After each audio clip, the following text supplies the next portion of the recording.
The world a tapestry woven with threads of joy and sorrow, triumph and tribulation. Each day headlines trumpet stories of conflict and resolution, progress and setbacks echoing across the globe. But what can we learn from these events, these snapshots of humanity in all its complexity? What can we learn from today's headlines, carefully selected from the world's most reputable news sources through the eyes of faith? Welcome to The Historical Christian, where we explore today's most significant news, sourced from the world's most trusted media, through the lens of Christian history and scripture. For in the echoes of the past, in the timeless wisdom of ancient texts, we may find guidance, solace, and perhaps even a glimmer of hope for the future. We begin our journey in the Middle East, a region steeped in history. A land where ancient faiths intertwine, where prophets walked and where conflict, sadly, has become a grimly familiar narrative. On May 14th, Israeli airstrikes in Gaza resulted in the deaths of at least 70 individuals, including 22 children, with the most severe casualties occurring in Jabalia, northern Gaza. The human cost of conflict, the shattered lives, the homes reduced to rubble, these are not mere headlines. They are stark reminders of the fragility of peace and the urgent need for compassion.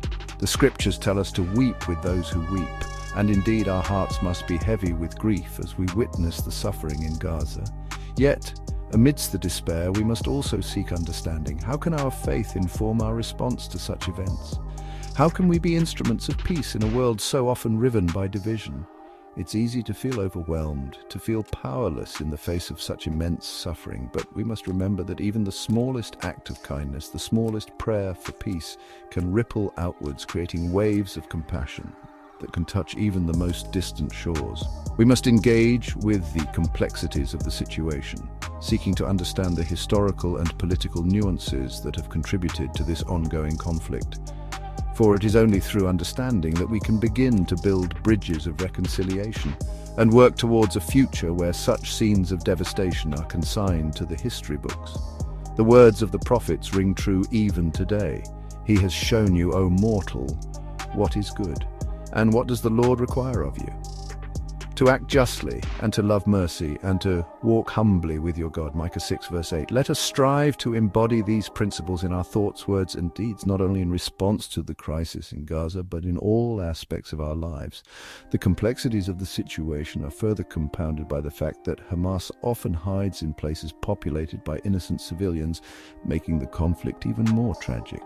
This recent escalation began with the deadly attacks against Israel on October 7th, a day that has left deep scars on both sides. From the tumultuous battlefields, we turn our attention to the delicate world of diplomacy, where words are weapons and alliances are forged with the stroke of a pen. In a historic meeting, US President Donald Trump met with Syria's interim president Ahmad al-Sharaa in Riyadh, marking the first such encounter between American and Syrian leaders in 25 years. Al-Sharaa, formerly known as Abu Muhammad al-Golani and once a high-ranking al-Qaeda militant, has undergone a dramatic transformation from a jihadi insurgent to Syria's new leader. His handshake with President Trump symbolizes Syria's shift from pariah status to regional engagement. The book of Proverbs reminds us, when the ways of people please the Lord, he makes even their enemies to be at peace with them. Al-Sharaa has pledged to build a peaceful, inclusive Syria and eliminate Iranian influence. The prophet Isaiah warns, woe to those who go down to Egypt for help, who rely on horses, who trust in the multitude of their chariots and in the great strength of their horsemen, but do not look to the Holy One of Israel or seek help from the Lord. In response, the US lifted long-standing sanctions, and allies like Turkey and Saudi Arabia have embraced al-Sharaa's leadership. Diplomacy then requires a delicate balancing act. We must pray for our leaders that they would be guided by wisdom and integrity, seeking the well-being of all people, not just their own national interests. As we reflect on the meeting between these two leaders, let us remember that true peace is not merely the absence of conflict, but the presence of justice. It is a peace built on mutual respect, understanding, and a commitment to the common good. From the global stage, we shift our focus to matters closer to home, to the challenges and opportunities facing our own nation. California Governor Gavin Newsom recently revealed a $12 billion state budget deficit and proposed freezing enrollment in Medi-Cal, the state-funded healthcare program for undocumented immigrants, to help close the gap. As followers of Christ, we are compelled to ask ourselves, what does the Bible say about caring for the sojourner in our midst? Throughout Scripture, we encounter a recurring theme, the call to care for the stranger, the alien, the one who is different from us. In the book of Leviticus, God instructs his people, when a foreigner resides among you in your land, do not mistreat them. The foreigner residing among you must be treated as your native-born. Love them as yourself, for you were foreigners in Egypt. I am the Lord your God. This command, repeated numerous times throughout the Old and New Testaments, underscores the importance of extending compassion and hospitality to those who are vulnerable, regardless of their legal status or national origin. For we too were once strangers in a strange land, seeking refuge and a place to belong. The freeze would start in 2026, preventing new low-income, undocumented adults from joining, though current enrollees and children would not be affected. The plan also includes a $100 monthly premium for undocumented adults in Medi-Cal, starting in 2027. These changes are projected to save the state $5.4 billion by fiscal year 2028-29. While these are valid concerns, we must never lose sight of the human dimension of this issue. We are not talking about numbers on a spreadsheet, but about real people, created in the image of God, deserving of dignity and care. As we wrestle with these complex issues, let us be guided by the words of Jesus, who said, "Truly I tell you, whatever you did for one of the least of these brothers and sisters of mine, you did for me." May our actions reflect the love and compassion that Christ has shown to us. The recent allegations of Medicare fraud against United Health cast a long shadow over our healthcare system, a system designed to care for the most vulnerable among us. This development adds to a series of setbacks for the company, including a massive cyber attack and the murder of executive Andrew Whitty. The Department of Justice is also challenging United Health's proposed $3.3 billion acquisition of Amedisys Inc., citing competition concerns. This unsettling case compels us to confront a difficult question. How should Christians respond to injustice within systems meant to serve those in need? The Scriptures are replete with examples of God's concern for the poor, the widowed, and the orphaned. Throughout the Old Testament, we see prophets railing against injustice and calling for righteousness in the halls of power. Proverbs declares, "Speak up for those who cannot speak for themselves, for the rights of all who are destitute. Speak up and judge fairly. Defend the rights of the poor and needy." The New Testament echoes this call to action. Jesus himself showed a particular concern for the marginalized and the oppressed, healing the sick, feeding the hungry, and challenging the hypocrisy of those in positions of authority.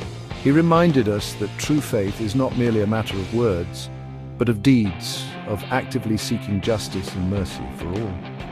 The alleged actions of United Health, if true, represent a betrayal of trust, a violation of the very principles of compassion and care that should underpin our healthcare system. As Christians, we cannot remain silent in the face of such injustice.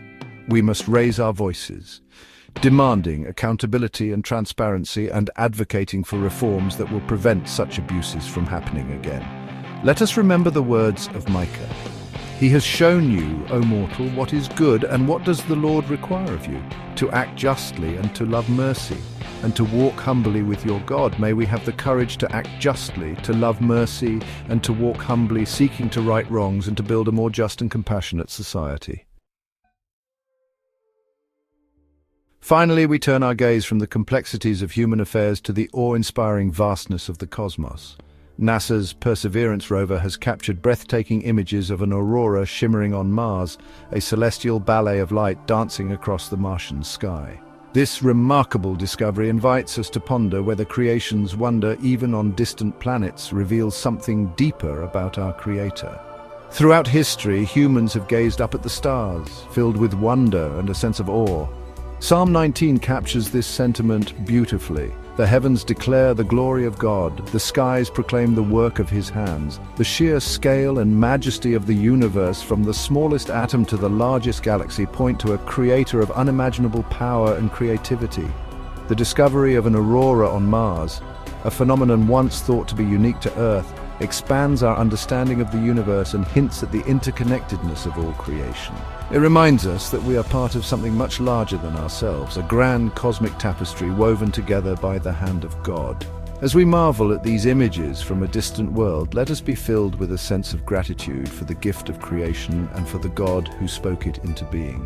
Let us be inspired to care for our own planet, this precious blue marble we call home, and to live lives worthy of the Creator who has granted us such breathtaking beauty. For in the words of the Apostle Paul, since the creation of the world, God's invisible qualities, his eternal power and divine nature, have been clearly seen, being understood from what has been made, so that people are without excuse. Romans 1:20. As we conclude our reflections on these diverse headlines, let us remember that the pursuit of understanding through the lens of faith is an ongoing journey. The world presents us with new challenges and opportunities each day, inviting us to engage with our faith in fresh and meaningful ways. If you found this perspective meaningful, please consider liking and subscribing to the Historical Christian YouTube channel. Your support helps us bring Christian insight to today's headlines and build a thoughtful community. Together, let us continue to explore the intersection of faith and current events, seeking wisdom, understanding, and hope for the future.